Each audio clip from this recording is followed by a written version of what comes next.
মেয়ের জন্য এনেছে বন্ধুরা লোকাল কাতলা মাছ, কারণ মেয়ে বড় মাছ খেতে পারে, ছোটো মাছও খেতে পারে না। আর ছোটো মাছ আমি খাই, আমার খুব ভালো লাগে। বন্ধুরা এখানে কাতলা মাছ ভেজে নিয়েছি। মাছ ভেজের জন্য পেঁয়াজ, রসুন, আদা, জিরা আর একটু লবণ দিয়ে এটা গ্রাইন্ডারে পেস্ট করে, এখানে তেল গরম করে পেস্টটা দিয়ে দিয়েছি। হলুদ গুঁড়া, জিরা, কাশ্মীরি লাল লঙ্কার গুঁড়ো দিয়ে দিয়েছি। এখন একটু এটা হয়ে যায়, ফ্রাই হয়ে গেলে এখন ঝোল দিয়ে মাছগুলো দিয়ে তরকারিটা নামিয়ে নেব। তরকারিটা পুরো হওয়ার পরে আপনাদেরকে রেসিপিটা দেখাচ্ছি। এখানে ঝোল দিয়ে মাছগুলি দিয়ে দিয়েছি, আর 5 মিনিট জাল হলে নামিয়ে নেব।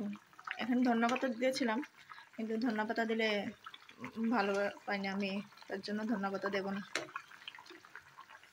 বন্ধুরা আমার মাছ পেঁয়াজিটা হয়ে গেছে, নামিয়ে নিয়েছি।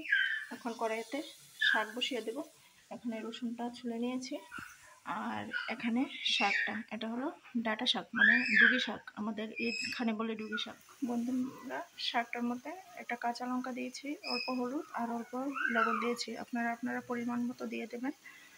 আর এখানে রেডি করেছি ডুগা, আলু, কাঁচামরিচ রেখেছি, এগুলি এই মাছগুলি দিয়ে রান্না করব।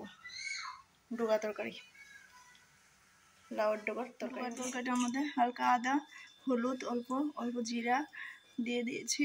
এখন মাছগুলি দিয়ে দেব, দিয়ে দিলে জাল হবে 10 মিনিট, তারপর এটা নামিয়ে নেব। নামানোর পরে আপনাদেরকে রেসিপিটা দেখাবো কীরকম হয়েছে।